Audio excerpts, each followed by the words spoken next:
Family centre ministries సంఘంకు నా యొక్క సంస్థ వైఎస్ఎస్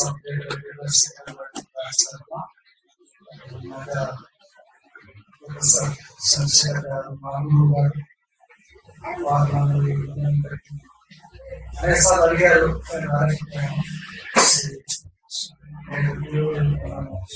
పంపించడం మీతో పాటు ఆరాధనలో దేవుడు స్మరించడము, ఆయన నామం సంతరించడము, మరి ముఖ్యంగా ఆయనను ఎల్లవేళ కీర్తించేవారుగా, ఆరాధించేవారుగా, సంతరించేవారుగా, స్థుతించేవారుగా ఉండాలని ఆయన కోరిక. మార్చిలో మనం అందరూ కూడా దేవుడికి ఆయన విగ్రహంగా, ఆయన స్వకీయంగా మనం రక్షించుకొని కాచి కాపాడి అనునిత్యము మనం కాపాడుతున్నటువంటి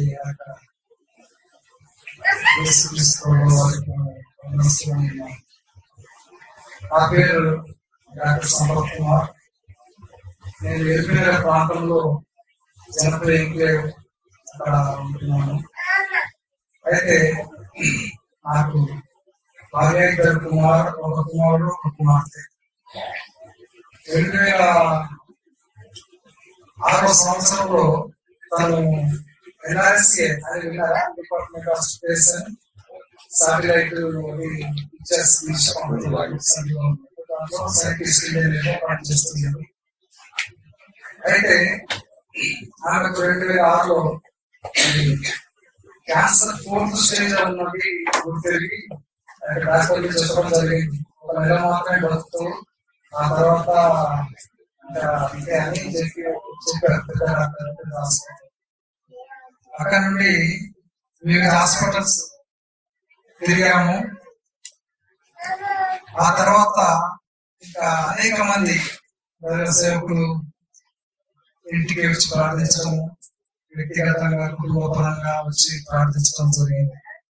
ఈ రీతిగా జరుగుతున్న క్రమంలో దేవుడు ఒక ధైర్యాన్ని ఇస్తున్నాడు.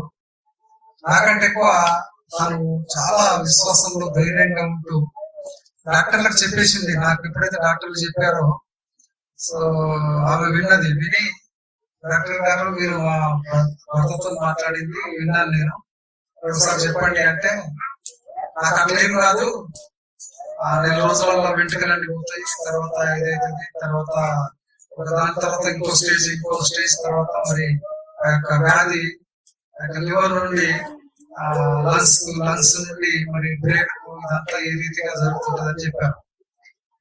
ఆమె ధైర్యంతో ఉండి ఆ యొక్క మెడిసిన్ వాడటం, హాస్పిటల్స్ వెళ్ళటం, కీమోథెరపీస్.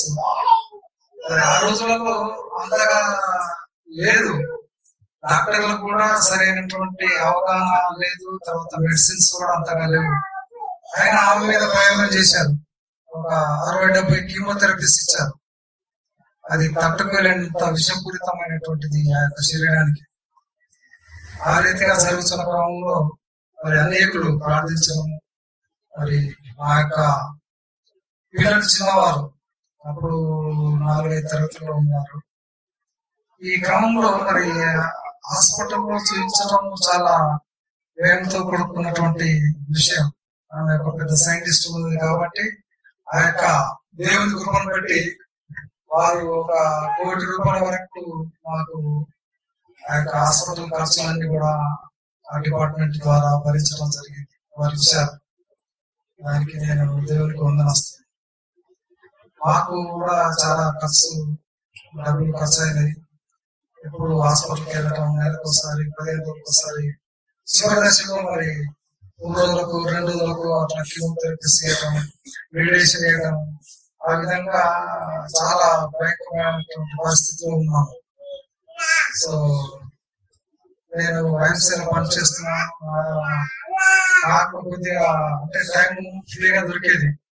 ఈ హాస్పిటల్ తిరగడం అనేది అన్ని సంవత్సరాలు కూడా నేను మరి డ్యూటీ చేయకుండా సరిగా వాళ్ళు జీతం ఇస్తున్నాను, ఆ రీతిగా వాడుతున్నారు. సో నేను ఎందుకు చెప్తున్నానంటే, జీవితంలో వచ్చేటువంటి ఈ యొక్క శ్రమలు, ఈ యొక్క ఇబ్బందులు, ఇవన్నీ కూడా మనం భరించాలి. ఎందుకంటే క్రీస్తు ప్రభుల వారు తను శిలువ మీద మన కొరకు తన ప్రాణాన్ని అర్పించాడు. అర్పించడం అంటే అది ఒక ఆశమాషి కాదు. తను ఆ వేదన, ఆ బాధ, ఆ ఓర్పు, ఆ సహనం, మరి ఆ శ్రమలు భరించి మన కొరకు తన ప్రాణాన్ని ఇచ్చారు. మనము నిమిత్త మాత్రమే. ఆయన ఎప్పుడు పిలిస్తే అప్పుడు పోవాల్సిన వారు.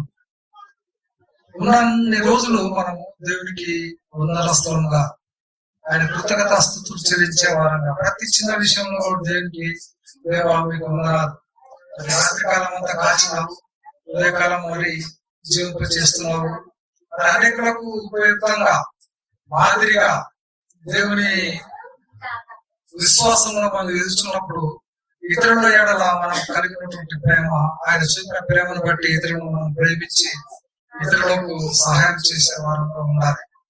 మరి నా జీవితంలో నేను గమనించింది, చాలా మంది నేను సేవకులను, బిషపులను, పెద్ద పెద్ద సంస్థల వాళ్ళతో ఉన్నాను.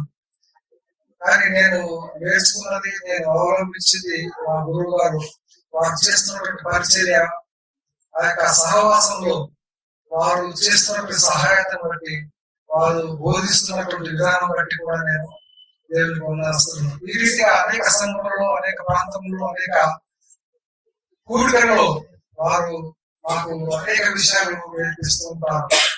మరి వేరే స్టేట్స్, వేరే జిల్లాలు, గ్రామము, అడవి ప్రాంతంలో మరి వెళ్ళి అక్కడ పరిచయం చేస్తున్నటువంటి మా యొక్క బృందం ఏదైతే ఉన్నదో, కాలం బైబిల్ ప్రాపర్సీ యూనివర్సిటీస్ తరఫున మేమందరం వెళ్ళి స్వతహాగా మాలో ఉన్నటువంటి వారు ఖర్చు పెడుతూ, విలువైనటువంటి ఆ సమయాన్ని వెచ్చిస్తూ, ద్రవ్యాన్ని ఖర్చు పెడుతూ మరి పరిచర్య కొనసాగిస్తున్నారు. అట్టి సహవాసంలో నేను ఒక వ్యక్తిని. వారందరూ కూడా నా కొరకు ప్రార్థించి మరి అన్ని సంవత్సరాలు మరి హాస్పిటల్లో రకరకాలైనటువంటి ట్రీట్మెంట్స్, అపోలో హాస్పిటల్లో లివర్, ఆ యొక్క లివర్ కూడా క్యాన్సర్ వచ్చేసి, కానీ ఆ లివర్ 75% వాళ్ళు ఆపరేషన్ చేశారు. తగ్గిన ఉన్నటువంటి 25% మళ్ళీ గ్రోత్ పెరగడం జరిగింది. ఆ చివరి కాలంలో ఆ యొక్క లివర్ కూడా మళ్ళీ క్యాన్సర్ మళ్ళీ రావడం అయింది. అయితే వాళ్ళు కొన్నిసార్లు ఒక దినము ₹1,00,000 ఇంజక్షన్ కూడా ఇచ్చేవారు. ఈ రీతిగా దేవుడు మరి అనేకులు తెలుసుకోవాలని, వాళ్ళ ఆఫీస్ వాళ్ళు చాలా మందికి మళ్ళీ క్యాన్సర్ వచ్చింది.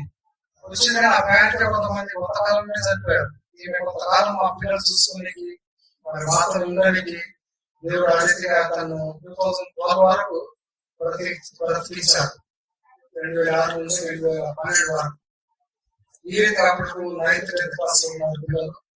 2012 లో 2012 ఏప్రిల్ 21 మరి తను జాండీస్ వ్యాధితో మరణించడం జరిగింది. దేవుడు ఆ రీతిగా తాను ఈ లోకంలో వాళ్ళ జ్ఞానం బట్టి తాను దేవుడికి సాక్షిగా ఉంటూ, ఒక ధైర్యంగా ఉంటూ, పిల్లలు కూడా మరి అన్ని విషయాలు చెప్తూ నడిపిస్తూ ఆ రీతిగా మాకు సహకారిగా ఉన్నారు. కాబట్టి దేవుడికి నేను నడుస్తున్నాను. కాబట్టి ఎట్టి ఏదైనప్పటికీ అధైర్యపడకూడదు, బాధపడకూడదు. వేదనంతా తను భరించాడు దేవుడు. కాబట్టి మనం ఒక నిశ్చయతతో దేవుని యందు విశ్వాసం వస్తూ మన జీవితాన్ని ముందు కొనసాగించాలని, మనం ప్రతి ఒక్కటి ఇక్కడ నేర్చుకున్నటువంటి ఈ బోధన ఏదైతే ఉన్నదో పరిశుద్ధ లేఖనముల ప్రకారం మనం ఇతరులకు బోధించే వారంగా, సేవ చేసే వారంగా, ఆదరించే వారంగా, మరి ప్రార్థించే వారంగా, కృతజ్ఞతాస్తుతులు చెల్లించే వారంగా ఉండాలని సంఘంలో దేవుడు ఉంటారు. ఆశీర్వాదం కుమరించే రీతిగా మనం ఉండాలని దేవుడికి నేను వందనస్తున్నాను. Thank you.